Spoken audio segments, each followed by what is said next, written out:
Čaute, ahojte, moje meno je Bohuslav, chcel by som vás privítať pri mojom druhom videu, nakoľko by som chcel reagovať na nejaké komentáre z internetu a tak ďalej ohľadom príľby Schubert C5.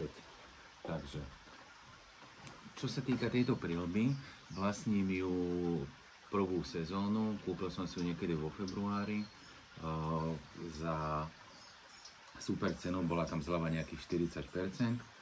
Čiže nestála nejakých 800 €, ale 530 som za ňu dal. Plus samozrejme aj komunikátor Schubert SC2, ktorý vlastne už časť z toho sa dodáva priamo v príľbe, čiže v príľbe máte zabudované sluchátka alebo reproduktory, plus antény na Bluetooth a komunikáciu a vlastne dokupujete iba tento mikrofón, ktorý je tu, toto diaľkové ovládanie a tu vlastne tú riadiacu jednotku, ktorá sa aj nabíja cez USB-C. Čiže tu je to. Čo sa týka tejto príľby, tak hlavne by som chcel povedať, že mne sedí perfektne na hlave. Vyskúšal som si ju aj s kuklou a sadla mi hneď od prvej chvíle. Počul som veľakrát, veľa predajcov vám povie, že máte prísť a dať si tú príľbu na hlavu a prechádzať sa s tou príľbou aj hodinu po predajni. Za mňa to určite nie je pravda, lebo keď si vy tú príľbu dáte na hlavu a niekde vás tlačí buď vzadu alebo tu vpredu na čele, tak určite vás neprestane tlačiť ani za hodinu, ani za dve, ani za tri. Možno tak po pol roku alebo po roku, keby už to vnútro povolilo, tak vtedy vás to prestane tlačiť. Ale za mňa určite nie. Za mňa vám tá príľba musí sadnúť od prvej chvíle. A mne táto príľba sadla, niekomu nemusí sadnúť. Hej, není to na každú hlavu. Najlepšie je to vyskúšať. No, takže čo sa týka tohto, že či sedí alebo nesedí, tak mne teda sedí na hlave. Ďalšia vec je, že čo sa týka zahmlievania, hej, tak je tam pin lock, čiže ten zabezpečuje to, že sa nezahmlieva, vlastne, lebo tam vytvára tú medzeru medzi tým plexi a medzi vami, ako dýchate. Mal som možnosť to vyskúšať aj v zime, aj v chladných podmienkách a funguje to perfektne, aj keď trošku musím povedať mínus, tuto trošku sa mi to tak v rozmedzi 1 cm rosí. Uvidíme, možno, že to dáme reklamáciu, ale neviem, ešte zatiaľ to nejak neriešim. Čiže čo sa týka tohto pinlocku a toho rosenia, tak to je v pohode. Ďalej, ja na mojej motorke som dokonale schovaný, keďže mám cestovné enduro CF Moto 800 MT. Takže neviem ani veľmi nejak využiť tieto prieduchy, hej, v podstate, lebo som schovaný, takže to nejak ten nápor vetra nejde. Tento vrchný trochu cítim, to je pravda, ale tieto spodné ani veľmi nie. Taktiež keď prší, tak je nevýhoda, že tie klapky mi zostávajú na tom plexi, hej, že musím občas vykloniť hlavu doľava alebo doprava. No a tak, čiže keď prší, ale za mňa úplne perfektne funguje tá príľba. Taktiež ďalšiu vec, čo dosť ľudia spomínajú, že im padá, hej, keď majú to v nejakej polohe to plexi. Mne sa to nestalo ani raz a to mám s tou príľbou najazdené 11 000 km. Takže toto určite v mojom prípade nie je. Ďalšia vec, čo sa týka nejakých vlastností, tak ako je trochu ťažšia, to je pravda, ja mám 2XL, je tam hmotnosť nejakých 1800 gramov. Áno, je tá príľba ťažšia, ale ja chodím plávať, čiže krčnú chrbticu mám vycvičenú perfektne, takže nerobí mi to problém. A ono samozrejme netreba tú príľbu mať na hlave 10 hodín počas celého toho jazdenia cez deň, treba si ju dať dole, uvoľniť sa a tak ďalej. Proste keď to človek cíti, za mňa aj každú hodinu alebo každé 2 hodiny. Keď niekto povie, že príľba je mu pohodlná, že ju dokáže mať na hlave 10 hodín za deň a že je ľahká, že ho neboli nič, tak dobre. Za mňa nech ju má 10 hodín na hlave. Takže to je za mňa, môže byť ďalší z názorov.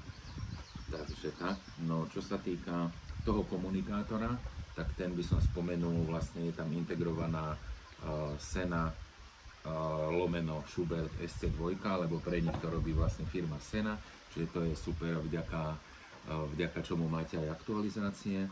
Momentálne to mám aktualizované od mája na verziu takú, ktorá podporuje aj Mesh 3.0. Dá sa to spätne v aplikácii prepnúť na Mesh 2, keď má niekto. Tá aplikácia je perfektná, ale dá sa to samozrejme používať aj cez tento diaľkový ovládač. Dá sa to naučiť, že ktoré je na prepínanie tých Mesh kanálov a tak ďalej. Je to celkom jednoduché, človek si na to zvykne. Čo sa týka toho komunikátora, tak vlastne keď vyšiel, tak bol to ekvivalent Sena 50S. Aj teraz už vyšla Sena 60S, ale za mňa tam sú nejaké rozdiely, že tá Sena 60S má vpredu to svetielko, ale bez toho človek vie existovať. Dôležitý je ten mesh, lebo ten funguje perfektne. Keď jazdíme viacerí aj 4, 5, 6, tak jednoducho nepraská to, nešumí to.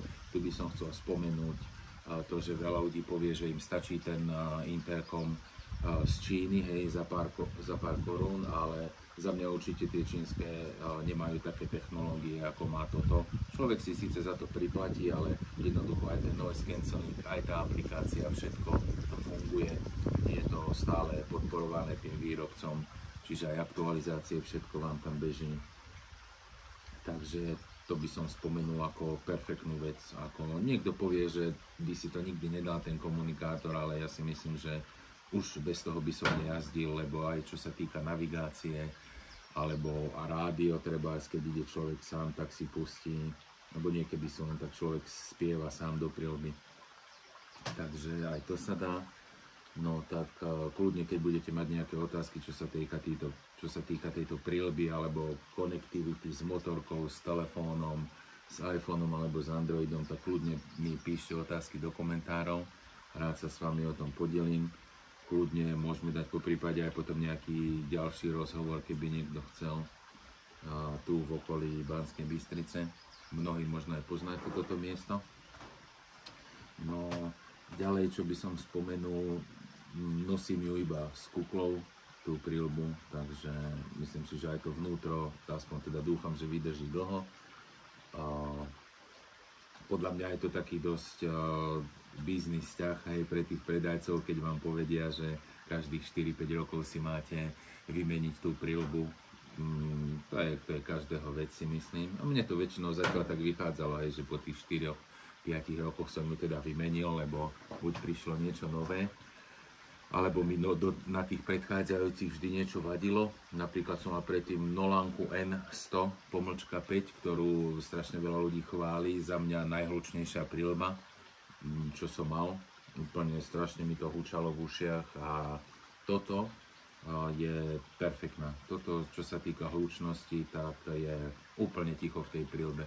Normálne, keď jazdím celý deň, tak potom, keď dám tú prilbu dole večer, tak nemám vôbec pocit, že by som bol uhúčaný z tej motorky alebo niečo také. To má určite, si myslím, že za následok aj to, že mám cestovné enduro a som kompletne schovaný za tým, hej. Čiže jasné, že tie nárazy vetra alebo niečo také sú iné na naháči, o tom nie je pochyb. Takže toľko. No ďalej, čo sa týka nejakej údržby, hej, tak klasicky to treba nejakými mikrovlátnovými utierkami, to mám vždy so sebou takú sadu, tak to treba utierať, starať sa o to, aby vám to dlho vydržalo. No a čo sa týka nejakých ďalších rád alebo niečoho takého, kľudne si kúpte tú prilbu, myslím si, že stojí za tie peniaze, že tie peniaze pri tej prilbe sú opodstatnené, fakt mne to splnilo všetky očakávania, čo som mal. Vedel som, že si niekedy kúpim túto prilbu, buď C4 alebo C5. No až tak dlho som nad tým rozmýšľal, že už vyšla aj C5, tak som si teda kúpil túto C5. Takže tak, toľko za mňa, prajem vám pekný deň, všetko dobré, majte sa.